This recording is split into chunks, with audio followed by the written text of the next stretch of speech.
Greetings, human race, universal beings, because we more than perfect. I've been on a journey since I was about 20. I'm now 60, so I'm going to share with you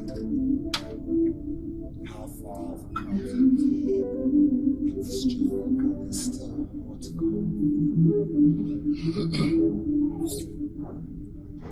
So,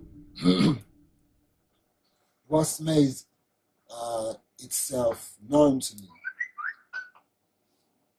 through research, through meditation, through inspiration, through ancestors, and those who doubt ancestors only turn to the scientists and they'll tell you about your gene pool and how you can get traits or even illnesses from an ancestor, or you can be an exact double of an ancestor born many years before you and already passed, because that is the power of ancestry. So when I tell you I've had ancestral guidance, you believe that, because if you eat volcano ash like I do, then you're going to wake up that part of your gene pool memory, because your gene pool have memory better than your brain. That gene pool memory going to wake up and say, this is what we was eating 20 million years ago in the Great Rift Valley, especially around those volcanoes where they got the biggest eagles, the biggest wildebeests, the most wildebeests, the biggest lions, because the volcano ash is good for the soil. Okay. So,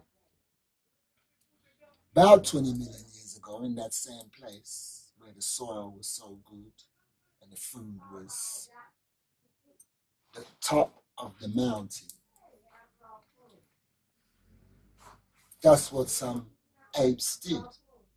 They said, let's go and live in the mountain, because you know what? We don't want to eat meat. We don't like seeing those other animals tearing each other up. We just want to sit down and chill. So these apes, they went up the mountain. And they decided that unlike the other animals, they would look after their elderly instead of letting them have to look after themselves. And if they're too weak, they just die. They didn't let them die. They said, no. You have to look after them. That's what those apes did. They decided not to be aggressive to each other anymore. Those apes. They only ate the vegetation. Those apes. They was perfect in balance with Mother Nature in her peace. Those apes. Those apes. Those apes were more civilized than the human beings who claim to be civilized now, because civilization is in your heart. It's not something you make with your hands. We are civilization. We just forgot how to be civilized. But you see those apes? They realized something. What was it they realized? As I said, they looked after their elderly. They studied the plants, so they knew which ones were medicinal and for what, which is what most animals know anyway, but they took it further. And those apes done something that the rest of the creatures on the planet couldn't do, because the rest of the creatures, they wait for Mother Nature to change her cycles. And if she decides to drop 100,000 years ice age, then they say, all right, quick, we better grow some hair, because the gene pool says, ooh, what's this? We need hair. Let's give this animal some hair. So the elephant becomes the woolly mammoth. But you know what happened to those apes? They didn't wait for the great goddess, Mother Nature, who will never die. Because death is one side of a pole, the other side of the pole is birth, and the pole is called change.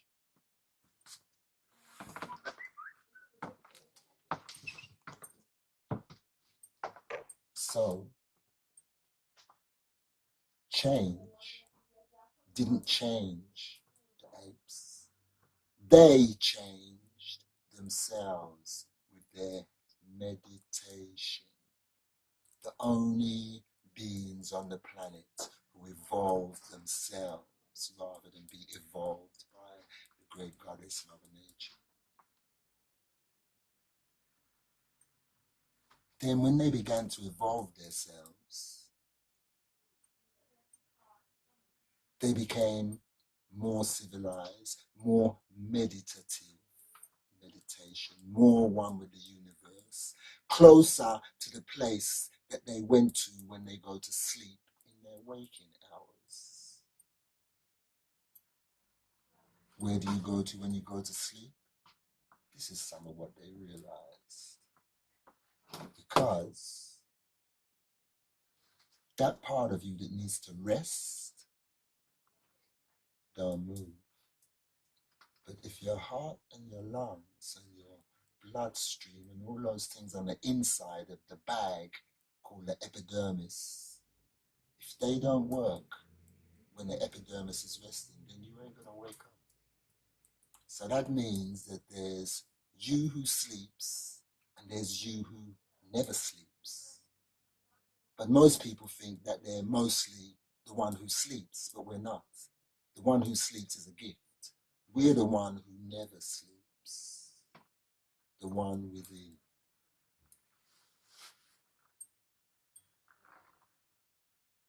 So where do you go? Well, you've had that moment where you said, whoa, I dreamt about this. Yeah, just the other day or last year or whenever it was. I dreamt about this. This happened and it wasn't exactly the same, but this, yeah, I remember that. Wow, look at that. I dreamt about the future, man. You hear about it?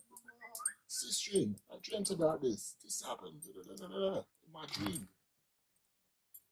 Why did that happen in your dream?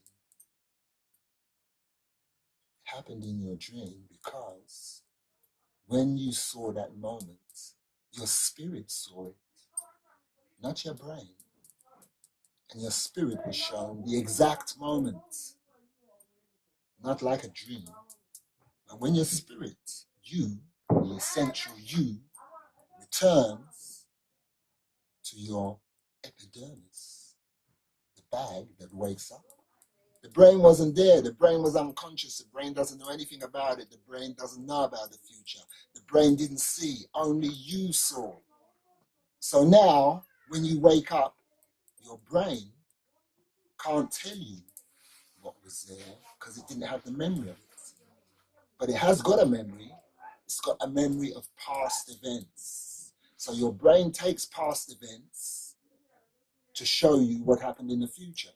And if the past events are too far removed, you never realize that you've been dreaming about every moment. But if the past events chosen by the brain are close, then you get that moment where you say, oh, I dreamt about this. But we are always being shown the future because we go to our Godhead when we sleep. Because we go to where There is no sleeping, and the Godhead never sleeps. It's just the epidermis that sleeps. You're always awake. You've never slept. Because essentially, your pure energy, living life force, your physical being is the gift. That's what the apes realize. And without a church or a temple or a synagogue or a mosque or a kingdom hall or a cathedral or any kind of holy building, they realized they was in a holy place. They didn't need to build anything to be in a holy place. Who could build anything greater than the universe? And those apes for 20 million years ago. For 14 million years, they slowly evolved themselves. But they're living in the Great Rift Valley. It's a volatile place. So what happens? At one point, the water must have been contaminated. So they moved. And they gave them some long name to say that they was living on the Sahel at Lake Chad. They call them Sahelanthroposis chadensis. So that when you look at it, you're like, what's this? It just means that we moved from the Great Lakes of Africa to the Sahel, where there was once desert, but the desert has receded but left some sand, so there's water. That's why we was at Lake Chad, because we needed a lake. So we went to water. So we knew how to move around. We knew Lake Chad was. We weren't fools. They tried to make out like, no, we wasn't just like that. That wasn't it.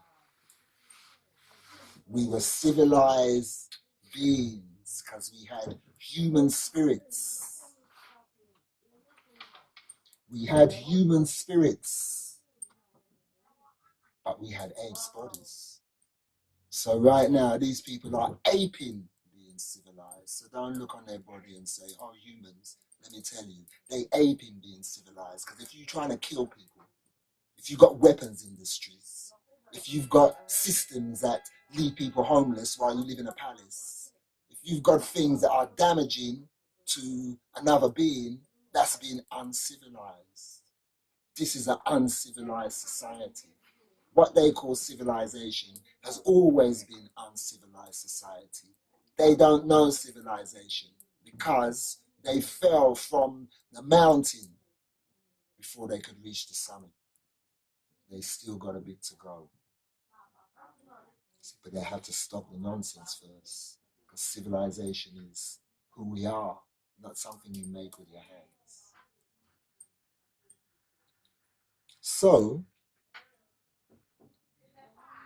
then we moved from Lake Chad. Some went north, some went south. Something must have happened, but it had to do with water. But some went to Lake Tana, Ethiopia. So they call them Australopithecus ethiopicus. And then you're like, oh, wow, that's too long. Wow, what's that? Yeah, but that's how they confuse us. But we were becoming more and more looking like how we are now, because we was evolving ourselves by being civilized. And the Australopithecus, just like the Aurora australis or Australia, means south. So they're trying to confuse us, because from Lake Chad to Ethiopia is not south. So why are you calling him southern Ethiopian? Lake Tana is not the south of Ethiopia either. So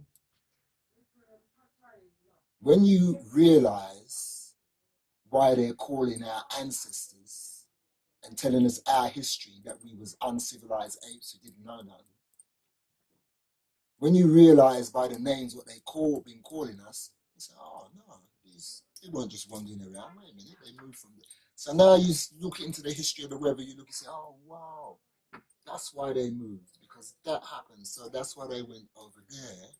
And over there, oh what? The desert came back at the Sahel after they had all the volcanic eruption and the water got polluted. The desert came back, so they went up to Ethiopia, to Lake Tana.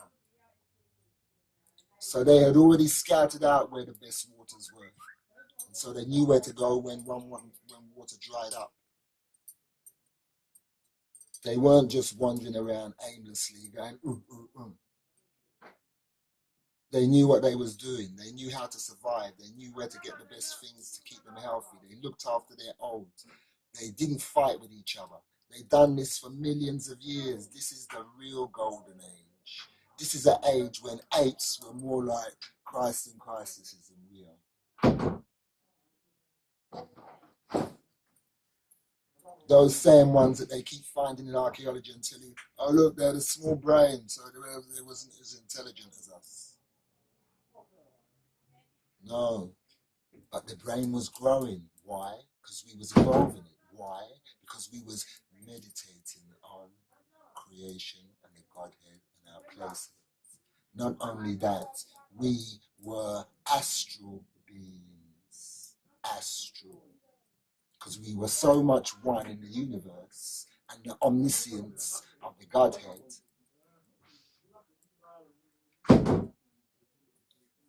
That we could see our auras. We knew about energy. We knew how to manipulate energy, even mindfully. Our physical beings were not a prison. They didn't have to think about thinking out of the box. They could get out of the box. The brain wasn't a jailhouse for them. They could travel and leave their body in meditation and go where they wanted. Some people call it remote viewing. We knew it as astral traveling. Because we realized that essentially we were living energy and that our physical being was a gift, because energy has no wear or tear. So that means you're forever. Once you leave this physical being, you're still pure energy. So you're still here. And you still think. And you still meditate. It's just that you got no physique. That's who you were before you came here, and that's who you will be after you leave here. And that's what these apes was realizing. So by the time they got to a certain level of their humanness, they buried their dearly beloved in graves in the fetal position, as if to say, rebirth. Rebirth. So they knew death wasn't the end.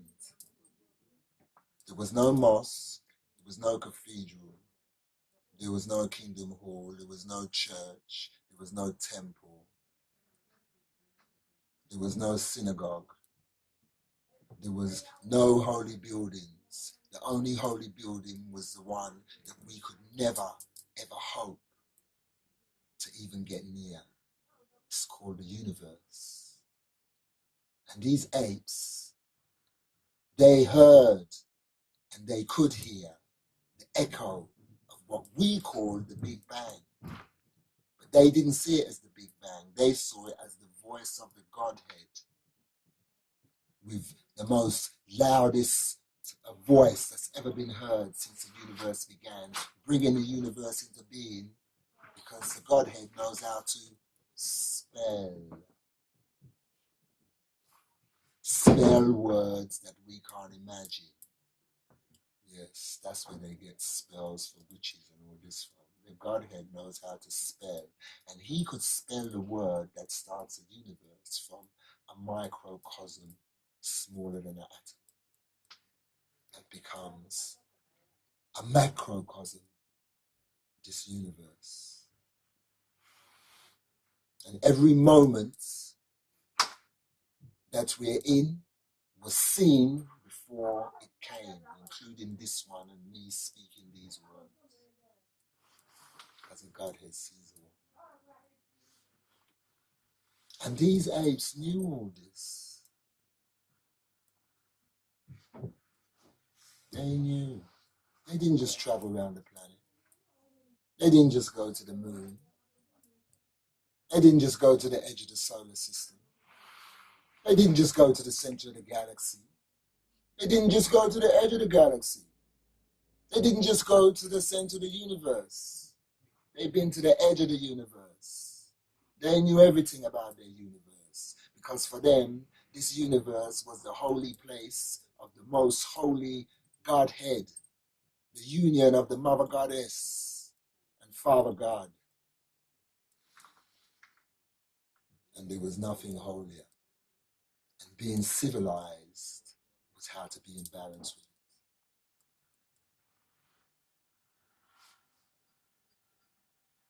So now we get to the stage now where there's a split.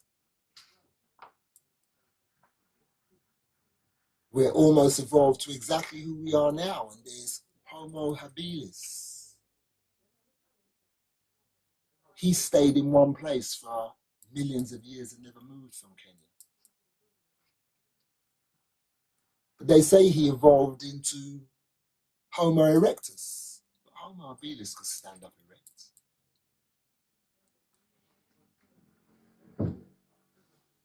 So they say that Erectus walked all around the world. And they say it like he just walked aimlessly. But he didn't. He had a reason to walk all around the world. Because Homo habilis, he was a tool maker. He probably made the first spear, had the first thought of murder, had the first thought of eating another creature after climbing the mountain of the human spirit and almost reaching the top to become civilized. Homo habilis fell from grace and done what no other animals on the planet can do. Because we're the only ones who climb the mountain of the human spirit. And if you fall off it, you become a demon. And it shows. Because all the other animals, they only kill according to Mother Nature and how she evolves them. But Homo sapiens sapiens kills for fun. We're demons. We need to realize we fell from grace. But Homo erectus, he didn't really want to make spears and all this. In fact, he wanted to get away from Homo habilis. So he went around Africa trying to find a Great Lakes region, but there wasn't any. More than what he'd already known. So what did he do? He left Africa and he decided to walk in between 30 and 45 degrees latitude. He didn't go left or right. He just went straight. Himalayas, inland seas, valleys, rivers. He went that way. He had a plan. What was he doing? How did he know to walk in a straight line between 30 and 45 degrees latitude? Because he was navigating by the stars, because he was one with this universe. He knew how to navigate by stars long before we did. And then he got to China in the Pacific Ocean, and he still couldn't find anywhere like the Great Lakes in Africa. So he couldn't go left because it was the middle of the Ice Age, and winter was having her 100,000-year winter, while Africa was having her 100,000-year summer. So he turned right, went down into Indonesia, And he stopped at 90 degrees latitude. Why? But then if you follow 90 degrees latitude all the way to Africa, you end up in the Great Lakes region. So he stopped there because he was looking for somewhere on the same latitude, because he understood that if he did find somewhere, it would have to have the same weather cycle and have the same terrain and everything. But when he got there, he just found some islands, but not as we see them, because the sea level was much lower, and in some places the continental shelf was already exposed. You could walk from France to Ireland. You could walk from China to Japan. And at low tide, you could make it to Australia if you were quick. So he went all around this place and he couldn't find nowhere. So he said, oh, you know what? Let me go and settle on the other side of the Mediterranean, which was two lakes, because Italy extended all the way over to Tunisia, which is why Italians and Tunisians in history were always having problems, like Hannibal and Rome, territorial. But all of them saw Sicily as their own because it was in their gene pool memory that that part was a land bridge. And the Straits of Gibraltar, that isn't a deep place, those straits. So when the sea level dropped, it went below the land. And so the Mediterranean was two lakes. So Homo erectus said, I'm going on the other side of the lakes eventually. So what happened to him? He became a different being because he kept evolving himself by being civilized. But the more spears that Homo habilis made, the less civilized he became. So his brain stopped growing. 1,400 cubic centimeters, Homo sapiens sapiens.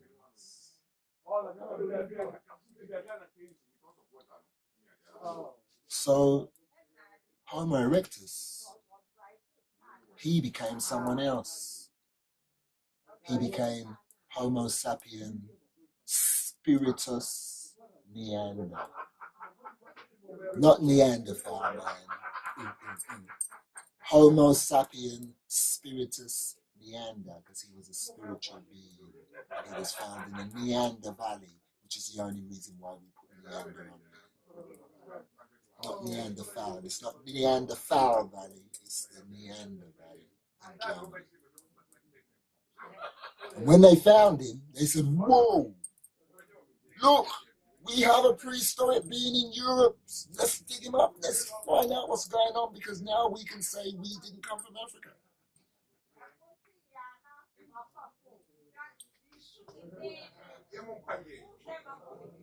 We came from Europe. We're not Africans, we're Europeans. That's what they said.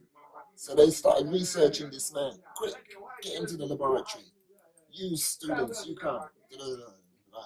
Right. You measure this, you measure that, you measure that, you measure his brain, you measure that, you measure. Okay. Yes, sir, his fingers this long, this is that long, this is that.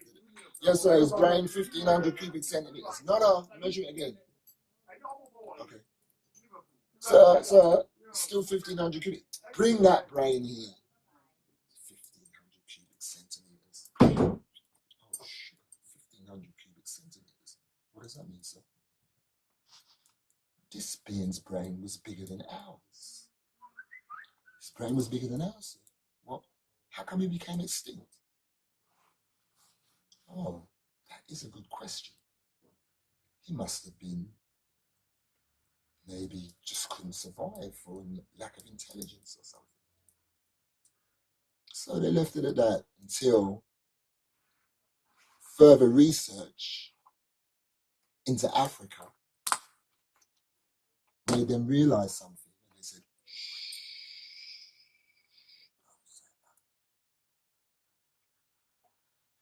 because there was Homo sapien neander living on the other side of the Mediterranean, close to the ice, but yet closer to Africa. So the melting ice that was meeting the 100,000 year summer gave him fresh water. That's why he didn't mind it up there. He had the Mediterranean, which was salt water, but it didn't matter because he had the melting ice rivers that was running into it. And Homo habilis, or Homo sapiens sapiens, didn't want to leave Africa, didn't move, he didn't go anywhere. The only time he moved is when there was desert or water shortage, and he just moved around in the same areas because he knew them. But the ice age of 100,000 years has got many cycles, and one of the most terrible cycles was coming after a quite good cycle called the Eterian rainy period, where there was no deserts, only inland large lakes and seas and fertile savanna, and everything lived everywhere. Desert was a thing of the past now. Then, with the ice doing its thing on the poles and the cycles of Earth going around the sun and what she does, the weather changed. No more rain fell. And there was a desert that came extremely quickly. Not like the Sahara Desert, which has crept up on us and is still creeping. This desert just went bam.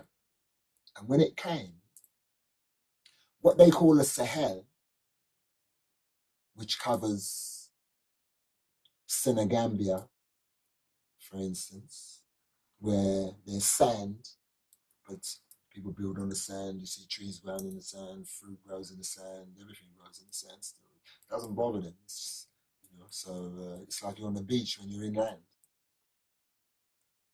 The Sahel. There was no Sahel. This sand went all the way to Guinea-Bissau, Guinea-Conakry, and Cote d'Ivoire, and Ghana, and Togo, and Benin, and Nigeria.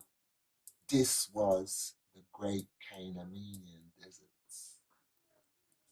And what happened to those Homo sapiens sapiens living on the Great Canaanian Desert, previously known as the Eterians? They were suffering because now everything went south or west. Now they looked and said, you know what? We got to get out of here. This desert is going to kill us. But we can't go east because our brothers in the east, they got spears. But they even still had musical instruments because the brothers in the east and the sisters in the east, they liked civilization.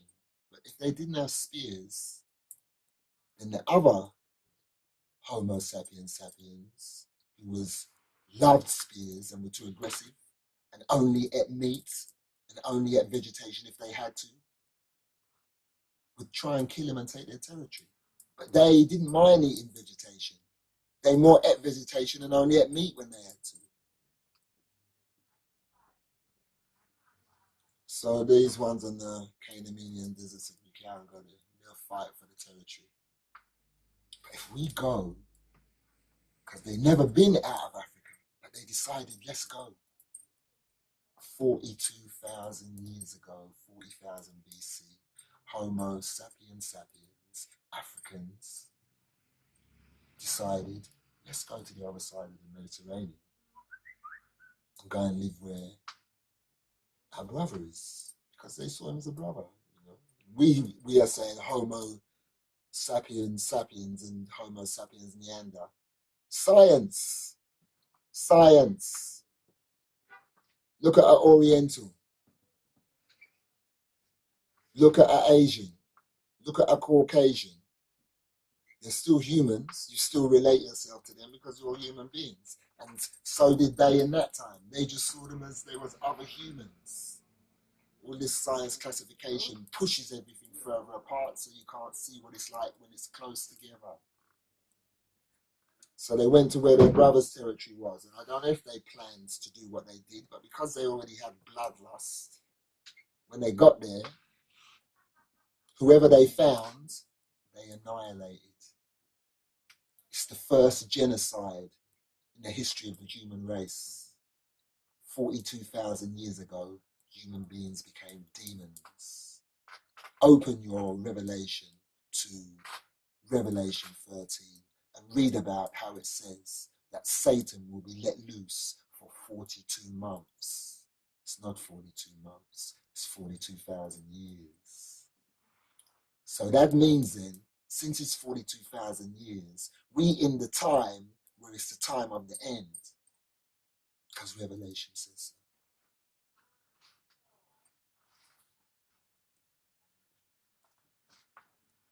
So, those Homo sapiens sapiens, Africans who committed a genocide against their own brothers who had bigger brains than them by 100 cubic centimeters because they didn't stop evolving themselves. So when the Messiah came, he didn't come alone and as first. There was a whole community of Messiahs living on the planet. But you know what happens?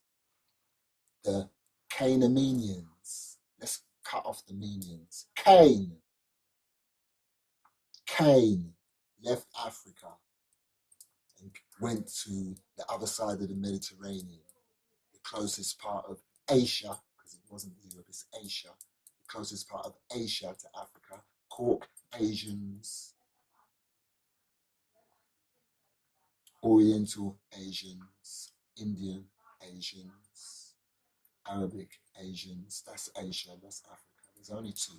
This European is not true. They say subcontinent. Asia is a continent. The whole place is Asia. So they went to Asia for the first time and they committed this genocide. They were not able to keep the balance with Mother Nature that Homo sapien Neander did. Because they wanted meat and they saw the woolly mammoth and they said, yeah. So the wolf now said, what's going on, man? They're eating all the food. Yeah, they started namming those mammoths until the mammoth realized and retreated to the ice. And there wasn't enough of them anyway to inhabit out there. They only left the ice ones there.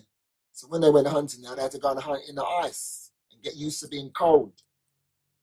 They couldn't hunt close to Africa anymore. So as soon as they started going in that cold weather, of course, their dark skin became a problem. Because now it was blocking out very little sunshine, if any at all. Which means no vitamin D wasn't getting through the melanin. So the gene pool said, what? Quick, cut off the melanin. Cut it. Stop sending melanin out. This being doesn't need melanin, he can't get no sunshine.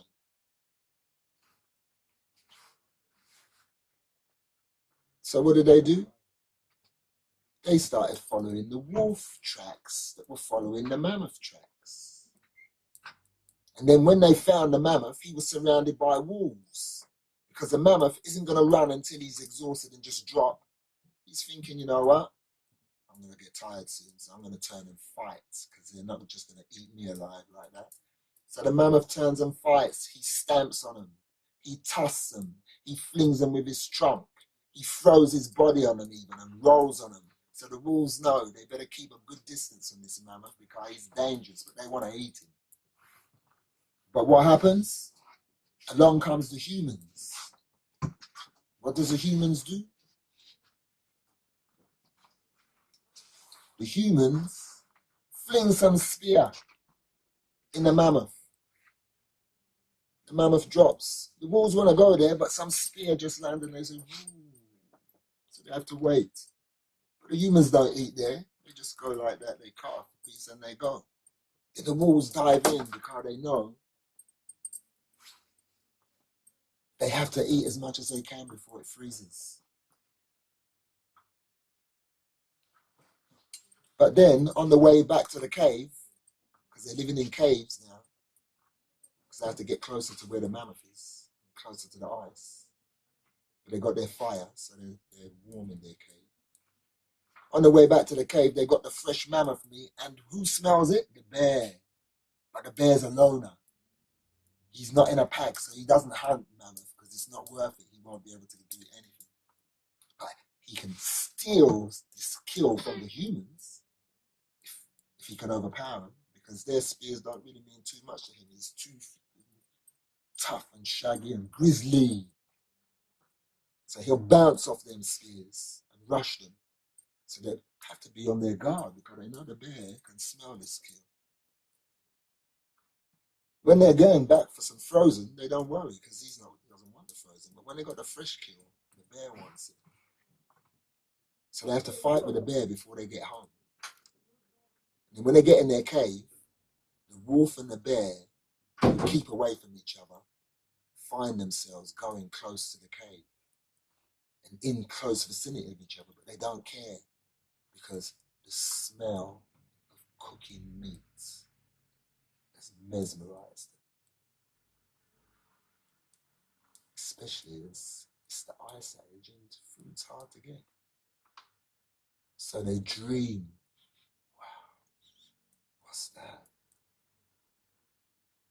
Then the men, they go back to the frozen kill.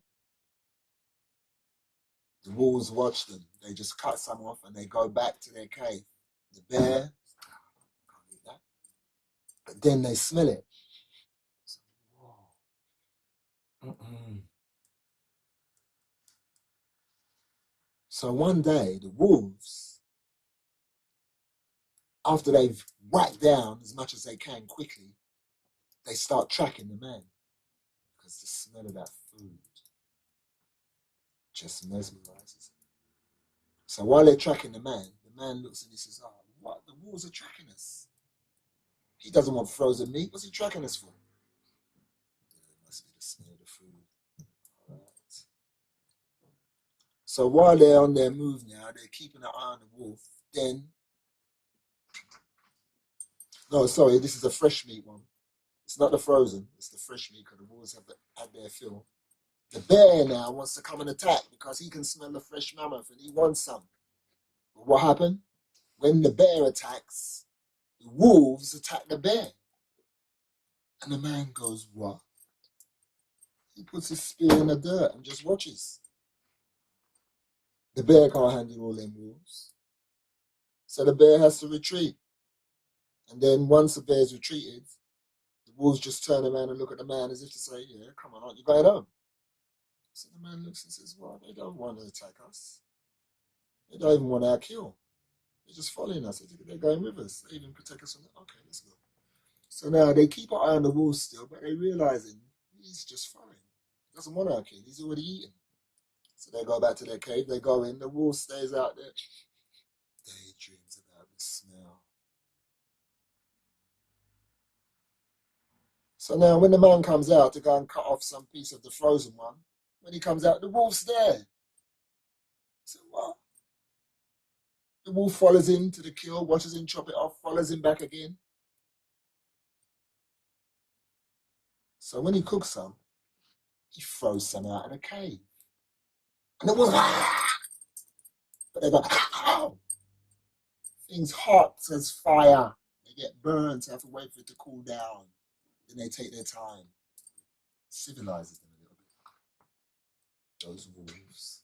Now they're having a touch of what humans have.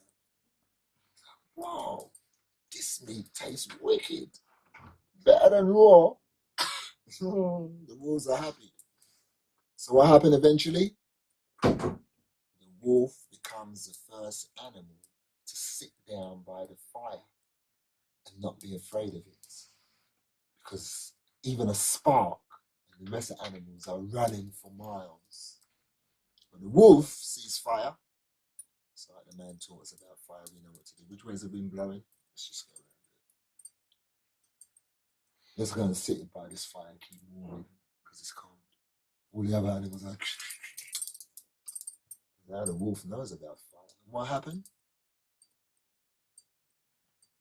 The wolf starts living in the cave with the man. No wonder the Romans said that Romulus and Remus were brought up by wolves. Because it's true. Because the man went backwards. He became even more like an animal. And even suckling his children on the wolf's milk. He really wasn't able to live there. He unbalanced the whole of nature and went backwards and became even more of a demon. He carried on extincting the animals on the planet, the same way that he extincted Homo sapiens neander, so he thought. He still does it today. What's it called? Ethnic cleansing or something like that? Make it sound nice? No, this is Cain. He's been here for 42,000 years. He killed and slaughtered a Masonic community 42,000 years ago in 40,000 BC. And when they found it in their science, they went, shh, shh. But let's just say that he was an evolutionary dead end. Don't mention the fact that we arrived in Asia at that moment when he suddenly died off. But we still got to put it down in the history books. So we'll put it down and we'll just skip round that part. And if we do mention it, we'll make it seem like a very low probability. How could we go and kill off? No, that's exactly what you did, because that's exactly what we're doing now. Still doing the same thing as we done 42,000 years ago. That's why there's no Tasmanians.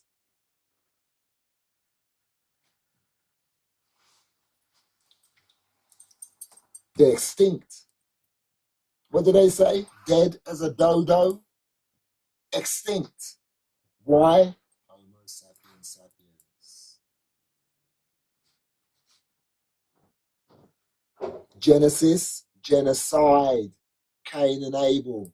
Abel was Homo sapiens neander, able to live with the universe in peace and harmony. He